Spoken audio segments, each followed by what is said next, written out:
Hey, I'm back. I'm trying to explain how to actually become fluent in classical Greek. And so the first thing I have to do is give a little explanation for maybe, who I am and why I'm talking about this. So I am Nathaniel. I am a classics major. I've studied Greek since I was 11 and actually went to college to get a degree in classics about 3 years ago, actually 4 years ago. So I am almost graduated, and I've done a lot of independent study on my own outside of college because I grew up homeschooled, and that's just who I am, what I do.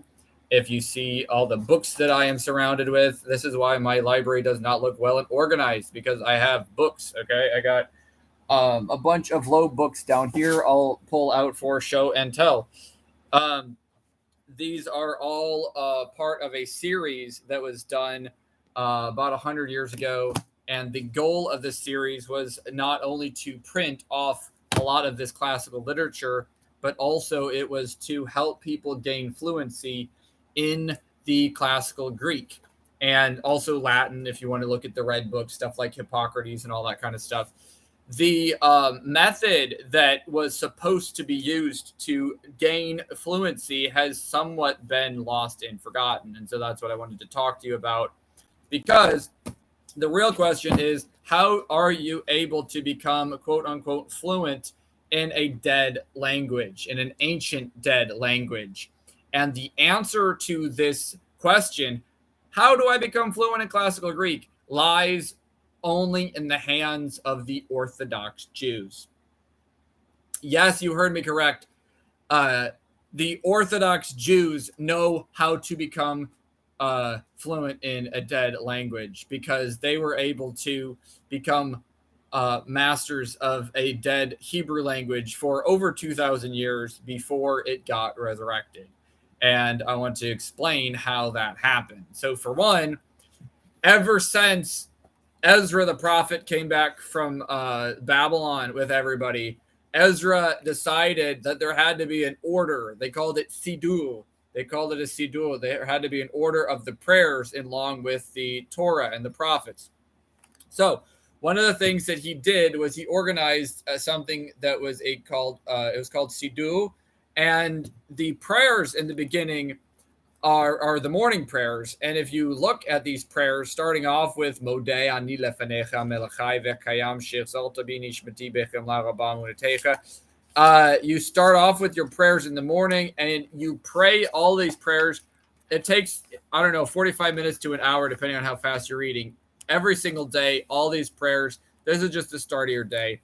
You study Torah for a little bit, and then you come back with your midday prayers. It takes another so many minutes in the midday, and then more Hebrew at nighttime and before bed. Okay, you got to say your bedtime Shema, otherwise you're not closing on a good note.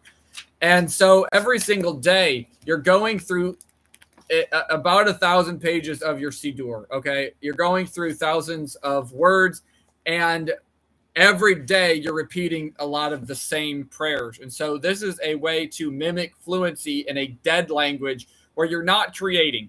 For hundreds and hundreds of years, over 1,000, almost probably over 2,000 years, from like 500 BC all the way up until not too long ago, Jewish people did not speak Hebrew as their main language. They spoke Aramaic, or they spoke Greek, or they spoke Germanic languages that turn into Yiddish.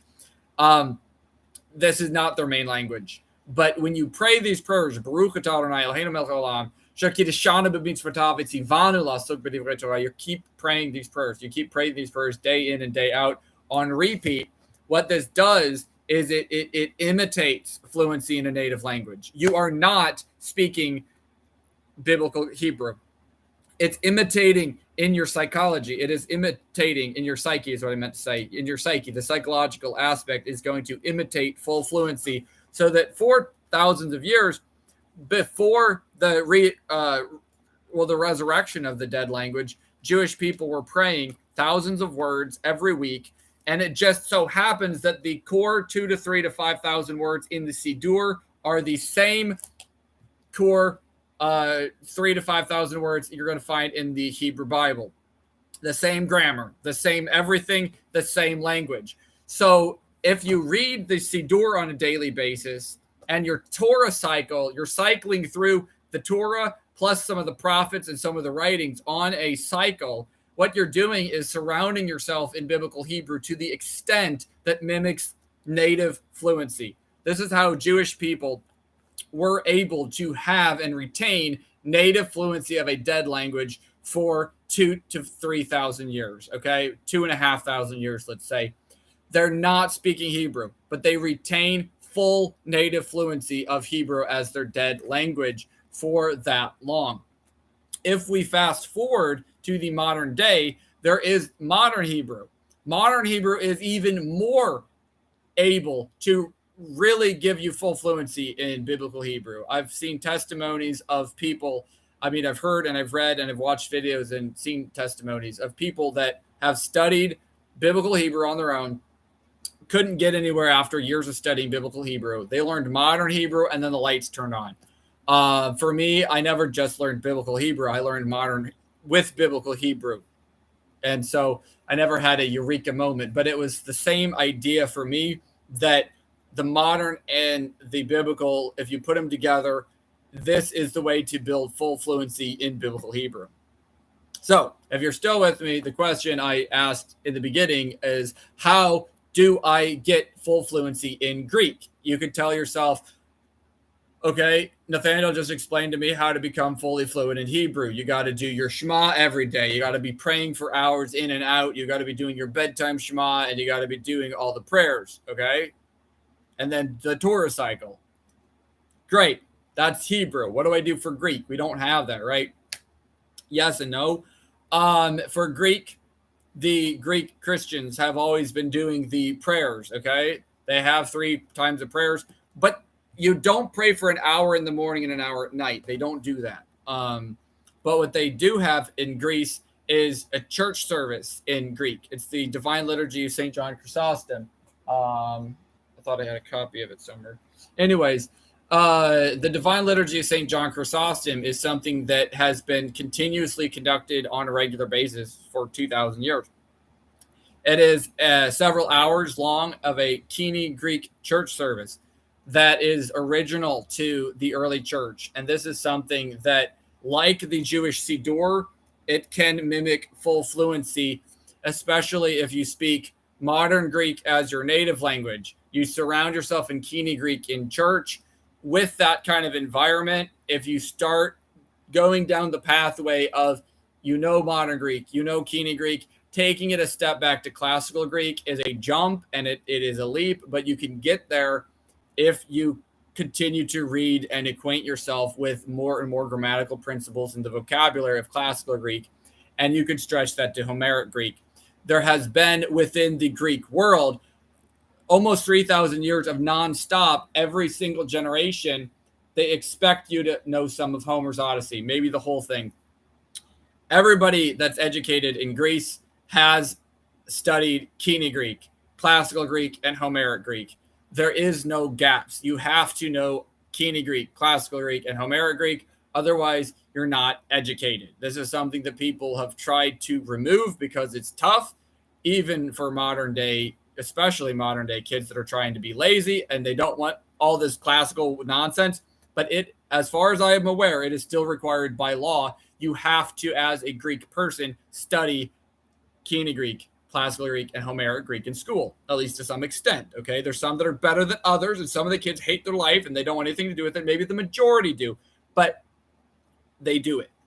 And they have millions of people in Greece that are somewhat familiar with all of these languages. Imagine if we did that with English. You had to study some of Beowulf in the original and some of Chaucer in the original just to graduate high school. The outrage of the American Republic would be crazy because, high schoolers right now could barely read anything. Maybe, even the 10 Commandments in the King James Bible, most would have a hard time reading. So this is something that if you mandate it, people can pull their weight and they can actually do that. The problem now, if I relate that back to America in relation to classical Greek, there is not a program in the United States of America. Somebody here in the comment section, let's see who it is. Peace, you are very intelligent and driven. Appreciate this. Okay, thank you for watching. I appreciate it. Shout out to Peace and Wreath Seeker. Great. Um, so this is my idea, okay? Instead of learning Greek from a classical program that's failed, I mean, right now what we're having is millions of pastors that are all over the nation. If I just handed them Homer's Odyssey, they would say it's all Greek to me. I could say let's do something easier. Xenophon. Try to read Xenophon, and no, a pastor can't read that. It's all Greek to them. You have to get a degree in classics to actually read classical Greek. So for me, at least, I have a degree in classics. At least I'm finishing up my senior project, and then I'll actually have a degree in classics. But I have everything else done. I got all my Greek requirements checked off. And here's the deal. My college taught me some grammar, helped me with vocabulary, but did they teach me Greek? No, I kind of taught myself because I was homeschooled before that. I'm continuing to be homeschooled after that. I don't rely on the university in America to teach me Greek. The university got me started, but after that, it's a dud, okay? Let me just say that in my Euripides class, we're reading through Euripides' first play. I tried to be a little bit smart, and in my class, I wrote on the chalkboard a quote from Euripides' second play. I was trying to impress my professor, my Yale University PhD graduate. Okay, I was trying to impress my professor. I wrote out a whole sentence. It was 4 lines I memorized from Euripides' second play, which it wasn't part of my class. I just memorized it. Okay, Credo Pathosis, Artifon Pathikaner, Maison Paris. What is it? Maison. It's been a few months now. Credo Pathosis, Artifon Pathikaner, Maison. Maison Parison, Ectidas. Anyways, Chorus Garalis, Isacus Yargus, Flanon Prosaston, Alphanusidismi. That's what I put on the board. Alphanusidismi.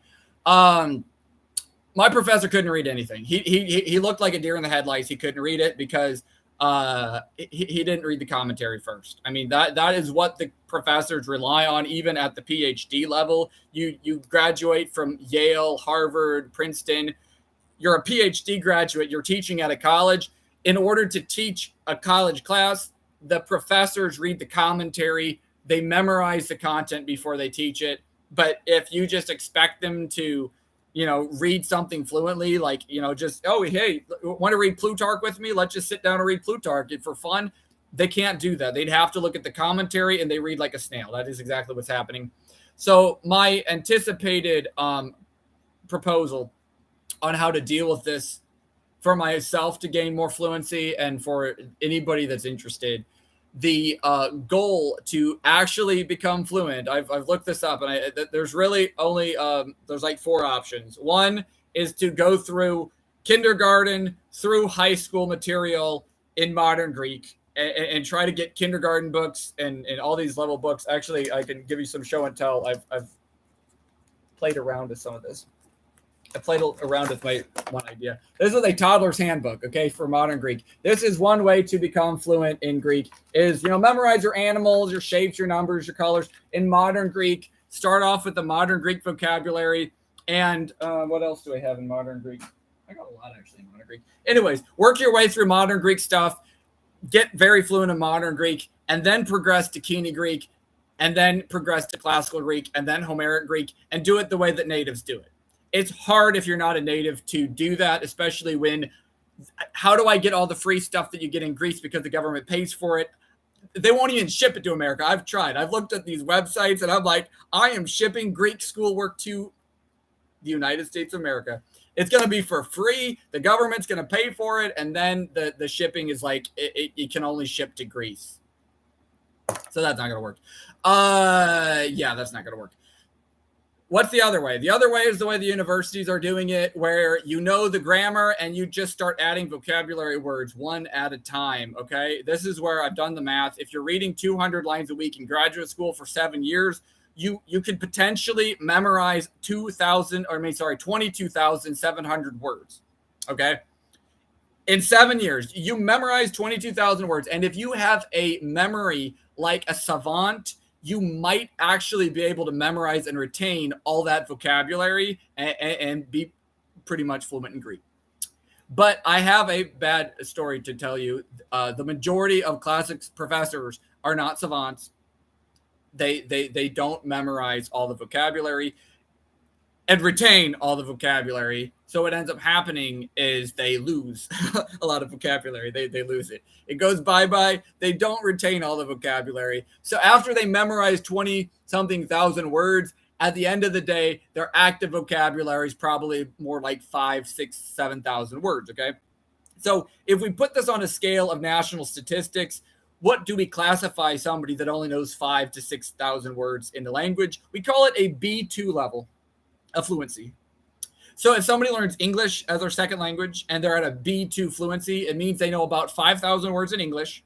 And that is a point where they can talk to people, but they can't just sit down and read a book. If you give them Harry Potter at a B2 level, you can't even read Harry Potter at a B2 level. So it does not work for literacy. It only works for conversations.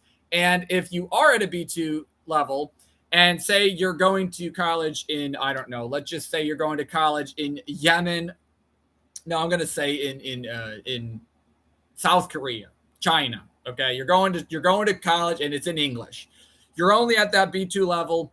You can get by, but it's going to be hard. And all the textbooks you read, you're going to only understand like 80%. It's going to be super tough. You don't get all the words. And this is tough. A lot of people do it. You're not at full fluency. You're still not doing too well, okay, especially compared to a native. This is the top that the classics professors are able to get to with the language method. The teaching method is the B2 level. And I'm only calling it a B2 level if we go by actively knowing the vocabulary. The other thing that rates your knowledge of vocabulary, of just knowledge of language in general, is how quick do you read? I forget which Greek person it was, like in 200 BC, that wrote this grammar book. One of the things he says in the classical grammar book, 200 something BC, was that one of the most important things for actually studying Greek is you have to pronounce Greek like a native, and you have to read at full native fluency, full native pace. And if you use the standards that Greeks have used ever since, now I'm losing the name, but one of the first grammarians that wrote the grammar in the BC era, you go through all the Middle Ages and you use that standard on fluency, you can't find anybody that actually reads Greek fluently in the top universities. Even if they know 5,000 words, they can't just sit down and read a book. Okay, they don't sit down and read a book. They translate it tediously, line by line, and look up a bunch of words. So that is not fluent. That is, for one, it is rated as a subordinate bilingual, meaning you're bilingual through your native language. You don't actually know the language as a first language. You know it as a second language, and you're called a subordinate bilingual because you're filtering it through your own language, and you don't actually know that language too well. You can translate it. People can be very good translating the language, but you're not there. You're not native. So there's another way to go, and that would be, don't look up all these words in a dictionary. Do it the slow way and that kind of stuff. There is a better way to go. I forgot about the pronunciation difference. There is the way natives pronounce Greek and the way that the Erasmians pronounce Greek. I could do a whole video in and of itself. For right now, I'm just going to say that if you try to pronounce the Erasmian pronunciation, which would be like alpha, beta, gamma, delta, epsilon, if you try to say it like that and you try to speak Greek, it's not going to work. Just throw that out the window. You got to say alpha, beta, gamma, delta, epsilon, zeta, eta, theta, iota, kappa, lambda, mi, mi, xi, omicron, pi. That's going to be how you speak Greek. Otherwise, you're not going to get anywhere. So anyways, that's another topic. I'm just going to throw that in there. If you don't know the modern pronunciation, you do need to know modern pronunciation because they call it quote unquote modern pronunciation. But this is not just modern. This is how all the monks have been pronouncing Greek in the monasteries, at least since the 500s. Before that, there were a few pronunciation differences, like maybe the epsilon was actually an epsilon, okay? But for at least 1,500 years, they've said epsilon, okay? And for at least 1,500 years, they said ita. Okay, maybe 2,000 years, they said ita, not eta. Okay, they said ita. So if we're going to use the historical pronunciation that's at least 1,500 to 2,000 years old, that's quote unquote modern. Okay, whatever it was before, then we don't have audio recordings. If you use the actual native pronunciation, the historical native pronunciation that's been used in the monasteries, that preserved all this literature for hundreds and over 1,000 years in monasteries with monks. If you use the pronunciation that the monks used, then you're going to be able to actually start reading things. You're going to understand why they swapped out epsilon and eta and yotas all the time, okay? Because they all sounded the same. So when you're looking at textual stuff, you're not going to get super confused. So that's one thing. The other thing that I found is super important is listen to Greek with your ears. If you want to get a higher vocabulary than your B2 level, you can never, ever, ever, ever do this from just reading and memorizing flashcards unless you are a savant, okay? If you are a savant, then kudos to you. Memorize all your flashcards, your 20,000 or 30,000 flashcards. If you're not a savant, the best way to do this is listening. And the way that I've been working at this is through bilingual listening. I was able to find a recording, and I can put this into the description. Thucydides, 7 out of the 8 books of Thucydides.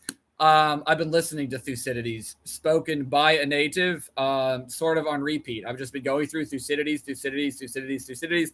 At first, I'm not going to lie, I didn't understand it too well, but the more I listen, okay, I'm getting more and more fluent. And this is the same idea I had back to the Siddur, is the Jewish prayers were repeated every single day, every single day for years and years and years.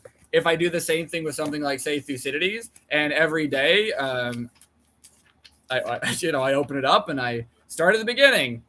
Thucydides, Athenaeos, Dinegrupsen ton polymon, ton polypinision, ke Athenaeon, os epilemison pros allelus.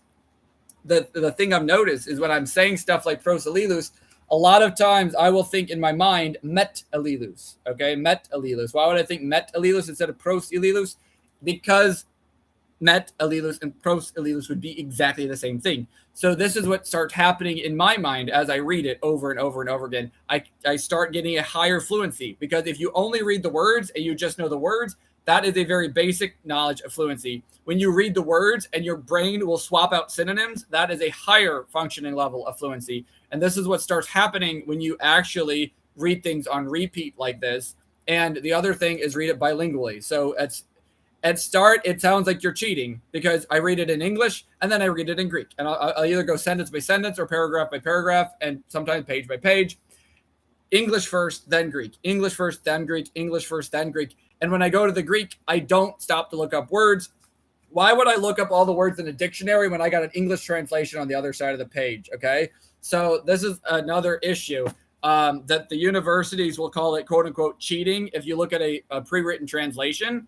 But what I've been able to obtain from some pretty credible sources of other people that are even beyond me in gaining fluency is that if you do this for anywhere from 1,000 to 10,000 pages, bilingually reading, what it does is it reprograms your whole subconscious. It programs just yourself to be fluent. And after you do this for so long, you don't need the English anymore. You could just stick to the Greek. Okay, so I'm not completely there yet with my own fluency. I'm going to do this over the summer. I'll do another video later on to see where I'm at in a few months. But my goal right now is I'm reading at least an hour a day in Greek. I'm trying to do about 3 to 5 hours of reading, either Greek and Hebrew. But I can give one testimony that's not going to be Greek because I'm a little more advanced in my Hebrew. And that's where I'm going to call it quits for today, because I know that this method works. And so I'm going to give you a short story before I let you go. And that's going to be in my Hebrew. Okay. In my Hebrew. Where am I at in? I wanted to use this as show and tell. What am I doing in Hebrew? Okay, I'm not going to. Oh, yes. Okay, I found it.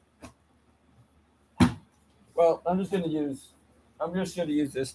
This is what I'm doing in Hebrew, folks. Okay. I know you probably are thinking you want to read the Bible, not Harry Potter, right? But let me tell you what's really cool. I was reading chapter 6 of Harry Potter, and it actually talked about mandrakes in one page more times than the entire Tanakh mentions the word mandrakes. Okay, the whole entire Tanakh mentions the word mandrake 6 times. I looked this up. Harry Potter mentioned it at least like 10 or 15 or so times in one chapter. So this is actually helping me read Genesis. Okay, this is actually helping my fluency because the vocabulary is like identical with biblical Hebrew. Okay, I say almost identical because you're not going to find things like Hogwarts in the Bible, and you're not going to find Harry Potter or Dobie. Okay, it's not Dobby. I'm sorry, there's no Dobby. It's Dobie. There's Dobie. Dobie is a Hebrew way to say Dobby. They don't say Dobby. I already said that. They say Dobie. So Dobie is at the beginning of the book, and he's at the end of the book. Dobie. That's who it is, Dobie. So you can find this as an audio book, and this is what I've been doing to gain fluency because I have the copy with no vowels, and if you study Hebrew and you're familiar with the system, unless you have the vowels, you don't really know how to pronounce it unless you've already heard the word and know the word before. And so the method I've been doing, I have the first book, and then I have the Chamber of Secrets, and I just went through the first book last week. I spent 2 weeks going through the first book, and what I'd do is I'd read a paragraph in English, and I'd listen to it as well. Listen and read a paragraph in English, and then listen to read a paragraph in Hebrew. Listen to read a paragraph in English, listen to read a paragraph in Hebrew. Gets tiring. Eventually, I went to just going page by page. Now I try to go about 2 pages at a time. So I listen to 2 pages in English and read along, and then I listen to 2 pages in Hebrew and read along. Back and forth and back and forth. And then sometimes I get bored, and instead of listening in English and reading along in English, I'll listen in English and follow along in Hebrew. It's called cross reading, okay? You follow along in the Hebrew and you're listening in English, or you're following along in English and you're reading it in Hebrew. So listening to it in Hebrew while I follow along the English. This is another way to gain bilingual fluency. So your brain is connecting bilingually multiple languages at the same time. I only did this for 2 weeks. And mind you, I've been studying Hebrew for a very long time, at least since 2009 when I was 13 or whatever. I've been studying Hebrew for a very long time. I've gone to Jerusalem 9 times. I would not consider myself extraordinarily fluent in Hebrew, but I have a certain basic fluency, okay? And so doing it this way, back and forth, that helped me so much so that my testimony is that after I did this for 2 weeks, I finished the first Harry Potter. On the way out of town, I went out of town for the weekend, and I decided for the car ride, I wanted to listen to the audiobook of Karamel. Okay, Karamel is a Hebrew novel for like 8 to 12-year-olds. Okay, and I bought the audiobook for $12 online, just Hebrew. I don't believe there's an English translation, and so this was my goal. Okay, so there's an English translation. I'm sorry, this is the English original. There's a Hebrew translation bilingually. I'm reading bilingual for 2 weeks. Then Rak Ivrit, not Afakad, Shum Devar Aval Ivrit. Okay, Ele Ivrit, I should say Ele. Lo Shemati, okay, Lo Shemati Langlit, Rak Ivrit, La Shalosh Shaot, 3 hours straight. Okay, Shalosh Shaot. Bli Anglit, Rak Ivrit, Shalosh Shaot. And that was it. I just listened to Karamel. Okay, Karamel Beivrit Lo Asiti Klum. Okay, I didn't do anything but just drive and listen. I could not understand every single thing in this Karamel, but I understood the main thing. Okay, there's these rings, Taba Ot, and there's the family, there's the cat, and there's Giveret. What is her name? Bloom. Giveret Bloom. And so I kind of understood this. Okay, so I was thinking, okay, I understood like the gist of it. I don't understand everything. But then later that evening, I go to write in my journal. And the weirdest and most strange thing happened because what I was expecting to get out of this experiment was I would pick up more vocabulary. That's what I was expecting. I would pick up more vocabulary doing bilingual stuff like this. But instead of that, I think that's maybe a little bit further down the road than picking up vocabulary. It's more just hammering home the vocabulary that I did know, maybe the stuff I was iffy on. What actually happened was after all of this, when I went to write in my journal, I was at first thinking like, okay, should I write it in Hebrew or should I write it in English? I'm like, okay, I'm just going to write it in English. So I go to write my entries in English, and every single thing I write in English, I was thinking in Hebrew. and this hasn't really happened before. Okay, this was strange enough that it hit me because I was saying in my journal, the time, the date, and then I was actually reading. I read the first 6 chapters of Tom Sawyer is what I was reading. So I was thinking, Anikavati, Tom Sawyer, Ben Glid, Vasiti, this and that. And Kolmasha Asiti ze Kashafti like befriend Afachad Yakula Sodze Bli Mishu Shekulidabel Leavini Vrit. Okay. If you don't know Hebrew, you're not going to just all of a sudden start thinking in Hebrew. And I thought it was very, very bizarre because it wasn't what I was expecting. I wasn't expecting to start having my words come to me, like thoughts come to me in Hebrew, and then have to translate bilingually to English.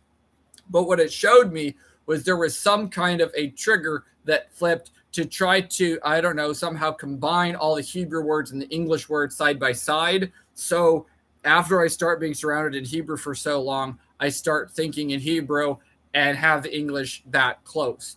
And what my idea is from all of this is that the same thing can happen for Greek.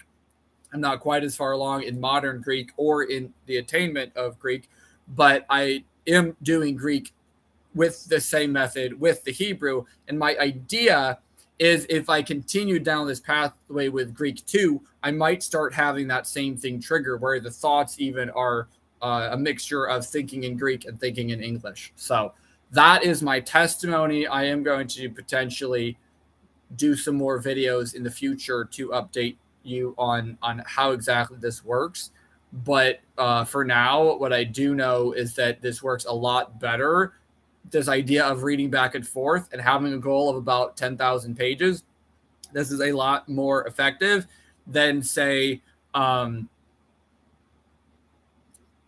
let's see. Somebody says, that's awesome. I wish you luck and look forward to hearing the progress. Okay, thank you. I'm just curious, since you've been watching for a while, Peace and Wealth Seeker, are you interested in studying Greek yourself, or what is the interest? Just think it's interesting maybe that I'm talking. I don't know. I'm just curious because if you study, even if you study French, this is a way you could study French better. Apparently that this method, it works for polyglots. And if you look at the top people that like study multiple languages and you wonder like, how do these people like read fluently in 10 languages? I think this is the key. I don't know if there's another way around it unless you are literally a savant and can memorize that many words in a dictionary. But what I know is that my memory is fairly good. I memorize the vocabulary better than all my classmates. I can at least memorize 10 times the amount of my vocabulary as my classmates. Oh, that's good. You study Spanish. And just memorizing vocabulary, even if I'm 10 times ahead of all my classmates, that's not enough. You have to get it through the subconsciousness, and it has to be where you're listening to it all the time, seeing things in context. And this bilingual really helps because where else are you going to read about mandrakes? Okay, like you see the word mandrake in the Bible, it occurs 6 times. How do you ever learn the word mandrake unless it's the specific context of the specific place? Well, say you've read it in Harry Potter, and then you go and you read it in the Bible, you're going to be like, oh, I know that word, and you're gonna recognize it. Okay, so there is actually a point in having a broader pool of study. I'm sure it'd be the same thing with Spanish. Actually, my dad was trying to learn some Spanish, and so I got him the Chronicles of Narnia in Spanish as I don't know, maybe birthday / Father's Day gift, and we're gonna see how that works for him. Okay, I think this bilingual reading has some points. The Chronicles of Narnia, by the way, you can get it free on YouTube to listen to, either English or Spanish. And this book I had is the entire series of Chronicles of Narnia for only about $20. That's a good way to go. Very good way to go if you want to learn Spanish. The idea is you need to see it bilingually to program your brain, because this is, if a kid grows up in a bilingual setting, he'll have people talking to him in Spanish, talking to him in English about the same things, and then the brain is called a compound bilingual. The kid literally grows up thinking that the same thing is called by 2 objects, has one object, and it has two names, one verb, but you could say the same thing in Hebrew or English or Spanish and English or whatever. This is called a compound bilingual. And in your brain, you literally are storing the information in your brain where it's compounded in the brain so that you can switch back and forth. This is not something that you can attain by the methods of the school system right now. The only thing you're going to attain is how to translate this into that. Or for Spanish, at least you're going to be speaking some of it in a classroom setting, potentially, I would hope. For Hebrew and for Greek, it is completely bizarre because for any language acquisition, linguists know you got to speak and hear, read, and write. Okay, those are your four things. 2 passive, 2 active. Speak, okay, that's active. Listen, that's passive. Read, passive. Write, active. You have to have all 4, otherwise you really don't know. Oh, that's good. Yeah, try your Narnia. That's good if you like Narnia. It's really good. I'll show you my Hebrew. This is another thing I was doing. Jesus Venero. I went all over Jerusalem trying to find this like a decade ago, if you can believe it's been that long. No, it's not a decade yet. Like 5 years ago, maybe. Let's see. When did I get this book? Oh, I didn't say it. But anyways, Jesus Venero, The Horse and His Boy. I have it in English. And this was a little bit more complicated because I don't have an audio version. And they actually wrote it in a poetic style of Hebrew. So it's got all the pronominal suffixes from biblical Hebrew. And so this is more complicated. And it literally took me about an hour last night, from about 1 to 2 in the morning. I literally just read the first page, the first 2 pages. So a little bit frustrated. So this is slow. Just comparing like this, I think I read slow, but at the same time, if I'm reading back and forth, comparing all the words, that was slow. A faster way to do it is listen to it in English while I follow along in Hebrew. That's a faster way to do it. The best way to do it is if you can listen to it in that language and follow along, because otherwise you just teach yourself how to read the words and don't necessarily know how they're pronounced. With Hebrew, this book has all the vowels in it, so I can actually know how to pronounce words even if I don't know them. Harry Potter's a little bit different. There's not the vowels, so I'm using the audiobooks. But I will say the more the audiobooks, the more audio I'm listening to, the more I feel like I'm getting to be more independent and not relying on that anymore. So when I was just trying to reread some of this section, like, oh, let me find where it says mandrakes and stuff, I started realizing, like, okay, there's some words that I don't recognize knowing before a couple weeks ago, but if I just read it, I can pronounce it, and I can remember how it sounded, which seems weird because in Hebrew you can't really tell how it sounds unless you know how it sounds. But that's part of this full immersion, okay? Bilingual reading, full immersion, do audiobooks back and forth, Hebrew to English, English to Hebrew. If you don't have an audiobook, do the best you can. And this does work for Greek. It does work for Greek. What I've been doing right now is I have Tolkien's Fellowship of the Ring. They haven't really. Well, they did just leave the Shire. They're in the forest right now. They're getting ready to meet Tom Bombadil. That's where I'm at. I'm at chapter. What is it? Chapter 6. I'm in chapter 6 right now. So this is another way to gain fluency. I have the audiobook for Hebrew. Oh, sorry, not Hebrew now. For Greek, I have it for English. And I've been going back and forth pages at a time. English first, then Greek. English first, and then Greek. And I will say that after 100 so many pages, this has helped my fluency more than an online class from the University of Athens. Okay, I took an online basic class from the University of Athens in modern Greek. That taught me some, but it really was terrible because the whole program is kind of like teach yourself, and unless you're independent, you're homeschooled or whatever, you're not going to be able to do it.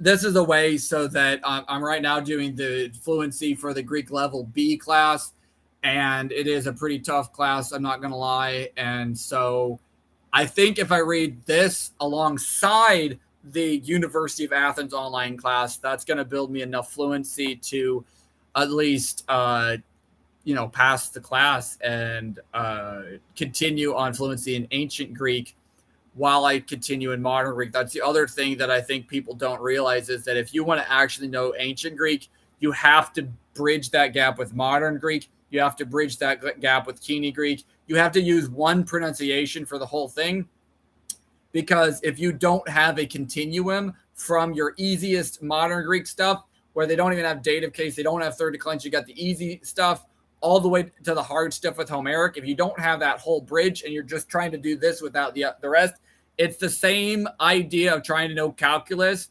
when you don't know 2 plus 2. You don't know multiplication or addition or subtraction or division or the Pythagorean theorem. Or, I mean, imagine if you don't know, like, negative b plus or minus the square root of b squared minus 4ac over 2a, and you're trying to do calculus, okay? And then you get this problem, and you're like, I just got to know, negative b plus or minus square root of b squared minus, what did I say? Negative b plus or minus square root of b squared minus 4ac over 2a. I got to know this. I got to know the Pythagorean theorem, and I got to know, I'm probably talking about something in physics or something. You got to know this, and maybe some basic calculus. How do you do these kind of problems? Okay, say basic physics or something. How do you do these kind of problems unless you know the basic stuff really well? It's the same thing. If you don't have a foundation, you don't know any basic Greek, how do you read Homeric Greek? You're going to be like these stupid Yale and Harvard and Oxford graduates who can say, I studied Greek for 7 years of my PhD class, and I was able to read some of Homer's Odyssey. We read books 1, 3, 5, 7, 12, and 23. Homer wrote a nice book, and Odysseus got home in the end. That is all I know. You don't want to be like that. You want to actually read it cover to cover. In the description, I'll include an audiobook to all of Homer's Odyssey. That's what I'm trying to listen to now. It's the audiobook of all of Homer's Odyssey, the audiobook of all of Thucydides, or at least 7 out of the 8 books of Thucydides, and also the Greek New Testament, which isn't really free online, but you can buy it for a pretty considerable price, and listen to it with the modern pronunciation. So I think that's all I had to say for now. I put my method out there, and I think if anybody's interested in following it, that would be great. I've already gone over 40 minutes, so that's quite a bit, and I don't see anybody else commenting. So thank you guys for watching. Hopefully this helped. Comment below in the comment section if this helps you or you have any questions. I will see you guys later. As I usually do, I'll end with shalom, liturgy, but I'll also say philia. That's what they say in Greek, okay? So you don't have to kiss my hand. I'm not a priest, just philia. Adiosis, okay?